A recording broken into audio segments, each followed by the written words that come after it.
Hi, and welcome to this week's episode of the Retirement Readiness Podcast. This week, we're talking about the difference between stress versus strategy. So let's dive into it. The Retirement Readiness Podcast with Tim Regan and Katie Umland. Presented by Prairie View Wealth and Tax Advisors. Live your 2-comma life.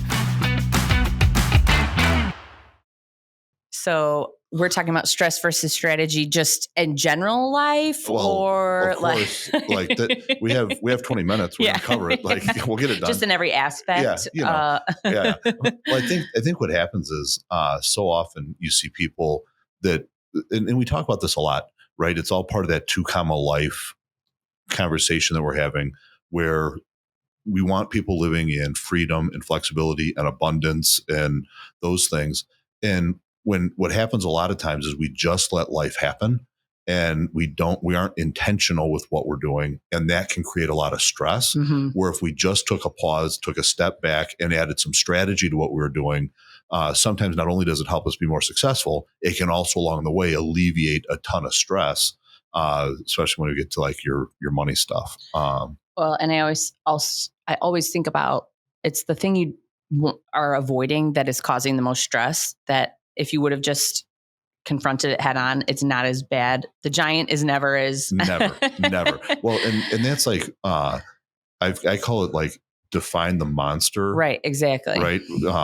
Because so often, and you think about it, even with little kids, they're scared of the monster under the bed or in the closet, whatever. That monster, when it's dark, fills the entire room. Right. They're like, where is it? What's going on? But as soon as you turn the lights on and you define what's the monster, it gets really small, really fast. Yeah. And we see that so much with people and their money, where this idea around how could I ever retire? Will I have enough? And instead of just defining the monster, meaning sitting down and saying, what would I need to have? And am I on track to do it? Should I increase my savings? Sometimes just defining the problem alleviates so much stress around it that and saying it out loud, like even not financially, talking about little kids, like when I get frustrated at home, sometimes I tell them like, I'm feeling very frustrated with you right now. And even just saying that, it's like, okay, dialed it down a notch or two. I feel frustrated. Now let's move on. Now it's a little better. Well, just wait till Twinskies come. You'll be saying that a lot more. A lot more. Yeah. But I think like even just sitting down with a financial advisor, or even just your wife or your husband or whoever that is, and saying like, oh, I feel nervous about these specific things, makes you feel like so much. Oh, okay. Yeah. Wasn't as bad as I had been building it up in my head. No, 100%. And we see that all the time, where we'll have clients that have some issue going on financially. And when I say issue, it could be good or bad. Good issue is we want to retire. We want to send kids to school, those things. Bad issues are things like we've built up too much credit card debt. We don't know how to get out of it. But in either one of those cases, what happens many times is they kind of bury their head in the sand. And by not just defining it is what creates all of the stress in their life. And so it's not just say it out loud, because it's easy to say, oh, I want to retire when I'm 55. I want to retire when I'm 55. Okay, that's great. That's one step. But you're creating some stress around that if you're not taking the next step of saying, how do I retire when I'm 55? Because just putting it out there, all of a sudden it can be... It's also like the first step is admitting you have a problem. Yes. But that doesn't just make the problem go away. Yeah, no, for sure. That's why they call it the first step. Right. Yeah. So it's kind of the same thing of like, okay, the first thing is like figuring out where does your stress actually lie? And is it? Well, and maybe, it kind of makes me think of what Dad used to say. And so I'll say, Dad, just for people that might not know, we are brother and sister. Oh, yeah, we're brother and sister. Yeah. And so I remember Dad used to say, when you run into a problem or you're stressed out about something, people typically have one of two reactions. There's the, what do we do? As they kind of raise their hands like as a shrug, like, oh, what do we do about this? And then there's the wringing of the hands. What do I do? What do I do? Mm-hmm. And it's like when you don't define it, when you don't come up with a game plan, you're stuck in the wringing of the hands. What do I do? Yeah. And you don't get to the point of saying, oh, what do we do? And how okay, what's the next step? Yeah, absolutely. Well, how many times have you been sitting in a meeting and for 20 minutes, everybody's just talking about the problem? And then finally somebody says, okay, so what are we going to do? And then it's like snaps everybody out of it. And it's like, oh yeah, right. Let's move to the problem solution. Yeah. the solution phase. Like, yeah, 100%. We see that all the time. So what happens very frequently is we'll have clients that are fairly successful in their careers. Usually what it is they're family people that have raised their children. They now have hit somewhere in their 50s. They've been middle management, maybe a little bit above. They've had some stock options. So they've never been the people that had tons of money. They've always been comfortable. They were fairly diligent in putting 10% in their 401k. And now they hit their 50s. The kids are out of the house and they're like, oh man, I am so scared I can't retire because money's always been tight raising the kids and all that. And then they finally come into the office. They've been avoiding it. They had their head buried in the sand because they're afraid of the answer. They come into the office and all of a sudden they're like, oh, why was I worried for the last? We could take a vacation this year. Yeah, exactly. And that the number of times that happens is so high. And it all comes down to they didn't take the time to sit and talk about the strategy of what they're trying to do. Instead, they just let the stress of what they were worried about doing overwhelm them. It doesn't have to be though. No, not always is it a pretty picture. Yeah, right. Sometimes it doesn't work out, but the vast majority of the time. But even if you come in and the monster is as scary as you think, you still are going to leave feeling better when you have a strategy. Well, and you have zero chance to make a change if you don't do anything. And so like there's times, and these are the clients that they're not even clients. These are the people that crack me up because they can't be clients. They show up, they're 62 and they say, I'm retiring. And then you say, okay, well, what have you done about it? Nothing. I've said I want to retire. I say, I'm here. Like, let's do this. And because like, that's what you do at 65. Yeah, not exactly. Like, now's the time, right? My dad retired when he was 65. Why can't I? And those are the clients that they weren't even stressed about it. They just, for some reason, just thought it was going to happen. If I didn't have Alex, that might be I might be a client like that. Like our pool heater said it went out the other day. And Alex was like, oh, I'm going to call somebody to have it come out. And I was like, oh, you could just wait a day and see if it fixes itself. Back on. Like, and he was like, no, Katie, when your problems get solved for you, it's because I solved them. Yes. Yes. Yeah. He's like, it doesn't just magically get solved like you think it does. Yeah. Well, it's so funny with that because those are the types of clients. Like, I don't know if you've ever had this person. I feel like I'm going to jump out of my car seat like all the time when I'm behind them. They're the person that's getting onto the expressway, doing 30 miles an hour, right, not looking to see when can they merge over. Yes. They just oblivious see, my lane ends up here. Then I get over. I'll deal with it when I get to the end of the lane. Yeah. And you're like, pay attention to the world around you. There's an 18-wheeler and I'm going to get crushed here. Right. And those people that they approach their financial life that way also. And they somehow make it. So it's not like that strategy can't work. Yeah. But what happens for most people is they have these things they want to do. They stress about them and they don't come up with a strategy. So the first step is you have to understand what you want to do. That can be overwhelming in itself. Mm-hmm. And so sometimes what you were kind of talking about earlier, start verbalizing it, right? And so sit down with an advisor who will do the job of helping you unpack that. They'll ask you the questions around, well, when did you think you wanted to retire? Do you want to have the same lifestyle or a different lifestyle? Do you want to buy the RV or do you want to not take vacation? Just like they'll ask you the questions because they know the questions to ask. And what typically happens is coming out of that first meeting, you have this whole wave of relief because part of defining the monster is defining what you want to have happen. And many times people just aren't equipped to come up with that because they're going to retire once. And, we help people retire, multiple times every day. So I wonder if, I'm sure the answer is yes, that a person like this exists where they would rather stay in their lane until it ends and then deal with it. Like they would rather that it's less stressful to them to not stress about it for 10 years, 15 years, 20 years and deal with it. That's a Sunday problem. Exactly. Right? Yeah. Like it's more stressful to them. Yeah. And so this is my observation. Yes, I think there are. But my observation is that typically, and so I should explain that's a Sunday problem. Yeah. Right? So in our house, Grace, all through high school, we had talked to her on Friday about, Grace, do you have homework this weekend? What do you have to have ready for Monday? When she's like in high school. That's what I'm saying. Through high school. Yeah. And we're like, what do you have going on? Like, have that conversation. And Friday, Saturday, both, she would be telling us, I ain't even thinking about it. That is a Sunday problem. It's going to ruin my weekend. Yeah. Don't want to even think about it. She's also the master of girl math, but we'll get into that's a different episode. But we also, though, as her parents witnessed from the outside, that wasn't her living her best life. Right. Right. It felt like the good solution. Exactly. It felt like this is good, but it's never all the way gone. Yeah. And so there are some people that can get overwhelmed, but they usually get overwhelmed when it's too much too fast.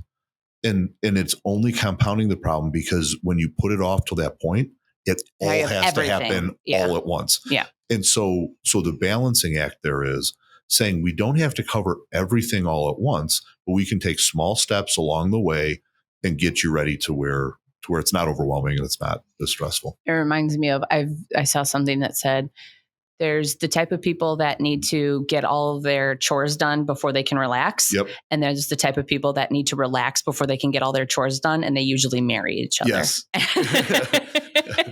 And that is Alex and I to a T. I am like, why are we sitting? I have all this on my mind. Like, I can't relax. I'm wasting everybody's time because I'm not relaxing because I should be getting this stuff done. Yep. And he's like, I can't get up and do that. I haven't even sat for 5 minutes yet. Yeah. That's so funny. And it's funny how that, but you and Alex are a good balance, right? Of a lot of things. Like you guys just balance each other, which is really kind of funny because for like in our family, the different dynamics, like Sarah and I both being oldest children, you and Alex both being babies. Yeah. Like for Sarah and I, neither one of us really is resting. Like we're like, go until like, you go to bed. Yeah. But I'm way better at that than she is. Like way better at, you know what? It's 10 o'clock. Let's just be done. Yeah. Sitting down and recharging the batteries, right? She's like, I am recharging my batteries by doing all these things. By vacuuming the floors. Yeah. And so it's funny that you mentioned that because I see even with us, like we both tend to be the type that we want to get all of our stuff done and go hard until before we sit down. But even in that, I'm way more chill about it than even she is. So maybe it's a guy-girl thing. Maybe. Yeah. And so, but in your family, you talk about you're not the one that worries about or stresses about some of these things, but Alex steps in and takes care of it. And how do you think that affects your ability to relax? Like if Alex wasn't there doing those things, would you be then the one that's like, I got to get on this? Yes. You know what I mean? Like, and so it's not like your personality is such that you wouldn't ever worry about it. And it's just that I know it's taken care of. And so I don't. Yeah. And so I think that kind of points out to your question around, are there people that just would like, that is their best mode, but I really don't think it is. I really think that everybody would do better by having some strategy and having some planning that went into it. To whatever degree is good for them. Like, I wonder sometimes, like, I question myself, like, am I just so like one track minded that I can't imagine that somebody else would actually feel that way? Well, like, it's funny. So Dad used to always say, it took me until I was 35 to realize people didn't think like me. Yeah, you know, right? Exactly. I mean, that's probably a lot of people. It's a lot. Well, and so for me, it's funny you bring it up because I've been reflecting on that a lot over the last year or so. Because what I always thought it meant when he said it, maybe he did mean it this way, that, you know, people just didn't think like him, whatever. And it was like, why don't you see my point of view? Why don't you that kind of stuff? But what I've realized over the last number of years is that God has given us each different gifts. One of the things that I'm really good at is like strategic thinking, big picture, like where are we going, visionary kind of stuff. And so I'll see things in the business or in somebody's, even their personal life when we're doing financial planning. I'm like, I'm not even going to say that because that's the obvious answer. Right. But it's not. But it's not because people don't think like me. And then like Sarah at home, she gets super frustrated with me because she's like, you have nothing organized in the garage. The basement is a mess. I'm like, I don't think like you. Right. Like for her, she sees it and instantly knows how to organize it. I see it and I'm like, I don't know where to start. And so I think that it's to your point. different people are different. And so to try to be cognizant of, hey, how is this affecting my spouse, or how is this affecting me? Because I think about this differently than somebody else. And even just verbalizing that also is helpful. Like, oh, I assumed we were doing this because that's how I think about things. Yeah. Well, it's so funny you say that. So Dad and I one time leased office space, signed a 5-year lease on office space because both of us thought the other one was in a different place. Neither one of us wanted that damn office. Like you were both doing it for each other? Yeah, we both, I'll never forget, because Sarah and I were like going on vacation. I'm on a plane, or getting ready to get on a plane. And he and I are talking about it. We had to make a decision for some reason quick. I land, we had another flight to catch. So I'm talking about it again. And then so by time I get to wherever we were at in vacation, Dad's calling me, because this even pre-texting, Dad's calling me and saying, hey, got the lease signed. We're good to go. I get back and like, hey, are you happy about this? He's like, yeah, it's all right. Yeah. I'm like, yeah, me what too. Do you mean? Yeah. Yeah. 5-year lease. Yeah. And so to your point, sometimes making sure you're very intentional with, hey, here's how I'm feeling about this, and here's why I'm going down this path. Right. And sometimes it's kind of like those big projects at home where you just need to get started. And once you get started, It's like, oh man, now we got the momentum. And sometimes leaning on your spouse to say, I think we should be doing some retirement planning. I've been putting it off because I feel kind of stressed about it. How are you feeling about it? Maybe they're feeling the same way, but now together, you guys can take that first step of courage. And now all of a sudden it just changes the whole dynamic. Yeah. I think it's so funny to me what just saying things out loud makes. It changes everything for yourself and just your communication. Well, and it's funny, we've been talking about this is with retirement planning, but when you talk about the stress of money, many times the stress of money is people feeling like they don't have enough. And one of the things I like to talk to people about is when you think about people that are good with money, most of the time everybody thinks about people like Tim, who still has his confirmation money in his wallet, right? Like your son. Yeah, my son, Tim. Yeah, not me. Yeah. I do not have my confirmation money. But they think about Tim and they think about, man, they're really good with money. They don't spend any money. They're investing it. But the opposite side of that is the person that spends too much money, right? So when I think about budgeting, for me, my personal preference is that there's no need for a budget. We have an income problem, not a spending problem. Yeah, I just don't have enough income. I'll just go out and work harder and make more money. Versus people like Tim, who his problem is he won't spend money. And so to spend money is very stressful for him. And so on both sides of that equation, you need to have the conversation that says, okay, what's important to us? What are we going to spend money on? How can we rein in some of this? Because by overspending, you're creating a stressful situation. Underspending, you're creating a stressful situation. And so it's like, how do we come together to do that? And, in the book that's coming out this summer, I use the example in there of the two families that want to take their family to Disney. The family that's like me, where I'm just like, spend and we'll get enough income to figure it out. That family will go out and they'll book the trip. Let's say it's a $15,000 trip. They don't have the $15,000, but in their mind, we're going to get a bonus next year, and and so I'm going to buy the trip now. They feel really good and excited about it for about 30 seconds. Then all of a sudden they're like, oh crumb, how am I going to pay for this? Yeah. Then sometime between now and the Disney trip, the furnace goes out. The kids need braces.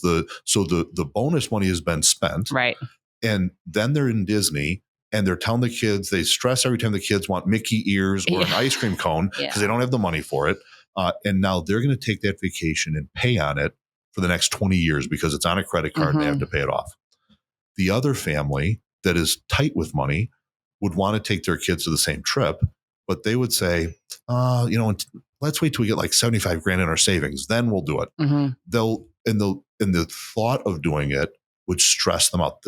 They'll have a little bit of benefit of having some savings, but they forego all of this fun and excitement all the memories and all of those things. And so it really is, to your point about talking it through, having that conversation with spouses that say, here's how I'm viewing it.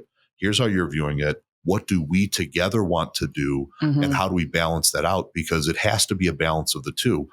Money doesn't come stress-free, but you have to put some strategy behind it to reduce the stress, at least that you might be feeling. That's like with everything. Like if I want to do something with the kids, like at Easter time, I made some Easter cookies and I was going to let them frost and decorate them. Yay. And I told myself, okay, if you're going to do this, it's for fun. Yeah.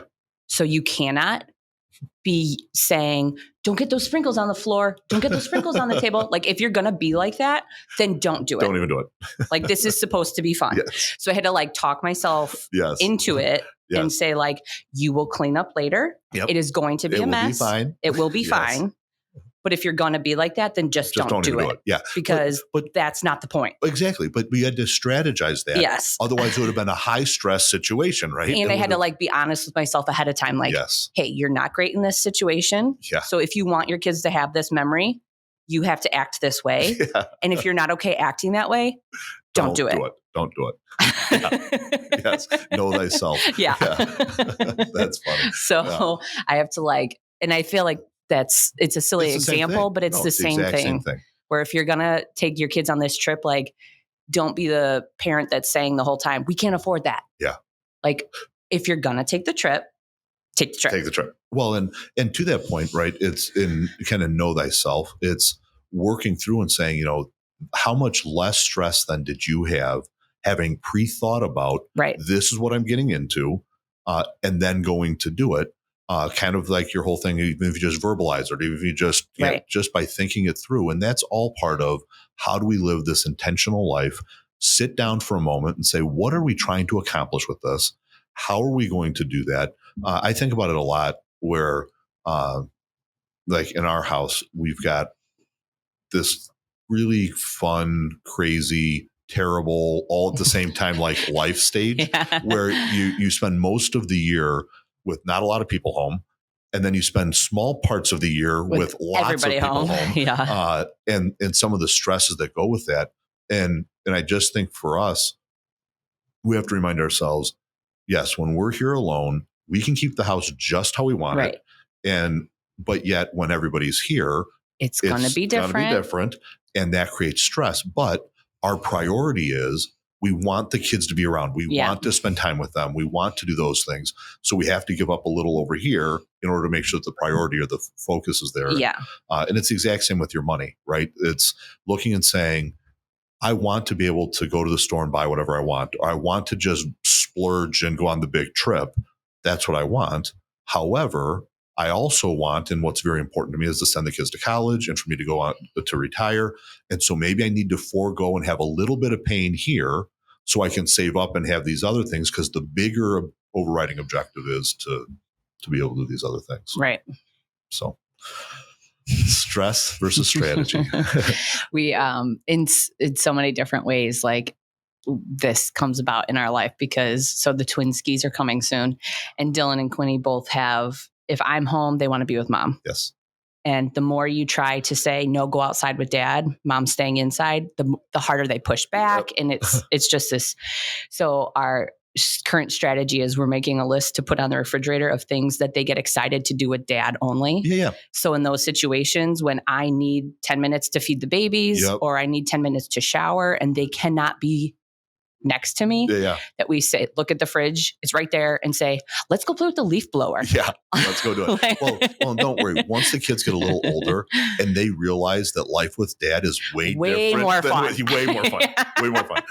I'll never forget, we had, Maddie had a softball tournament in Wisconsin Dells. And I don't know what Lily had going on, but Sarah stayed back with Lily. The kids were like, Grace had to be maybe 6 and Tim 8, something like that. And so we go to the Dells. I take Maddie and the kids with. And I think we had a great weekend. I thought we were on top of everything. We get home and man, the stories start coming out. Man, when dad was over here, we were doing this. And like, I did. I'm like, what? Like, I don't remember that. Yeah. I think that was like the first trip where I was able to tell the kids, did you like that? Right. Then let's be strategic about maybe not. Then maybe we don't rat dad out. Yeah. With, they're like, we had cheese fries every meal, like whatever it is. Like, we don't have secrets from mom, but we don't need to just tell her everything. Come on. Did you like that we played running bases in the house? Right. Then just be cool about it. Okay. And Tim, do you remember we made that ramp to jump the race car over down the stairs? Those aren't things mom usually likes to do. So don't worry, it'll come. The kids will realize that dads are lots of fun. Yeah, exactly. Yeah. Yes. But I think it all goes to the main theme, right? That if you're strategic and if you just sit down, put a little bit of thought into it, you can alleviate a lot of the stress in your life.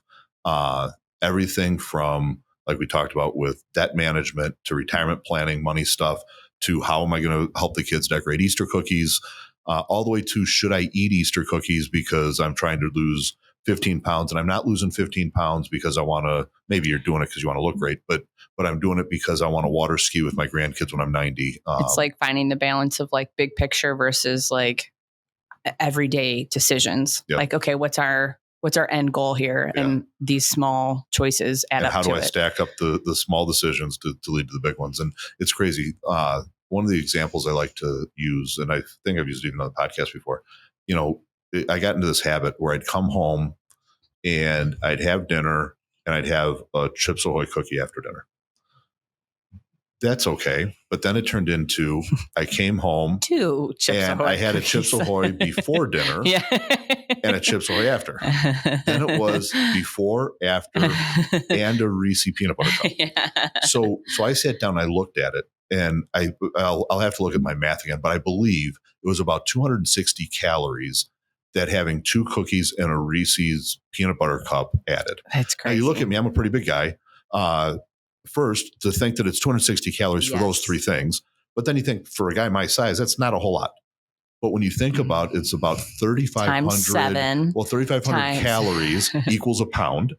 And so now if you say 260 calories a day, every 13 days is another pound. Oh, wow. So by the time you start adding that up, no wonder I gained 15 pounds this year. And it wasn't because of, like, I went from one vacation. Yeah, no, exactly. Yeah. And it wasn't because I was like all of a sudden eating pizza and pasta and like all that stuff. It's like these little decisions. And it's the same thing with your money. It's the same thing with your kids. Like we say all the time, choose your hard. And sometimes choosing the short-term hard of not eating the cookie is way easier in the long run because I don't end up with 20 pounds I need to lose. And once you have a strategy, then it's so much easier to stick to it because you can like kind of look back at your notes of like, oh yeah, this is why I want to do that. Yeah, for sure. So do you have a strategy for twin skis arriving? No, I have no strategy. Strategy. And what are we at? Like T-4 weeks? No, like 6 weeks. Pretty close. Okay, all right. I'm sorry, but 6 weeks feels like it's a whole different page. Yeah, 6 weeks feels like a long time. Still, almost there. Getting there. And have names been decided on? Yes, Weston and Reed. Awesome. So. And have Dylan and Quinn started grasping that there will be? Dylan definitely is. Quinny sometimes does. Yeah. Dylan understands. That's awesome. And do you guys have any plans between now and baby's coming? Are you going to take any quick trips or anything? No. We are hunkered down, waiting until the day and just getting everything ready. The thing I think Dylan doesn't understand is that they're not going to come out ready to play. Yep. That's very hard to So we try to kind of say it a lot like, oh, what do babies do when they're first born? Like, they don't really do a lot besides cry and eat. Yeah. Like, they just lay. Yeah. So we try to. Well, that's right. Maddie, when Tim was born, I think Tim was maybe, I don't know, less than a year. She decided it was a good idea to sit on his head. Oh, yeah. Exactly. Like those kinds of things are lots of fun to do. So we're trying to point out like, oh, those are gentle hands. Oh, those are not gentle hands. So we'll see what a 22-month-old and a 3-year-old do. How they address that. Yeah. All good things. Yeah. All good things. Yeah. So summer is upon us. Welcome to the summer. Pool season. Yeah. All right. Let's wrap this up. For more information, head to pv-wp.com. Be well. the Retirement Readiness Podcast with Tim Regan and Katie Umland. Presented by Prairie View Wealth and Tax Advisors. Live your 2-comma life. Learn more at pv-wp.com. And while you're at it, don't forget to subscribe to the Retirement Readiness Podcast on your preferred podcast platform.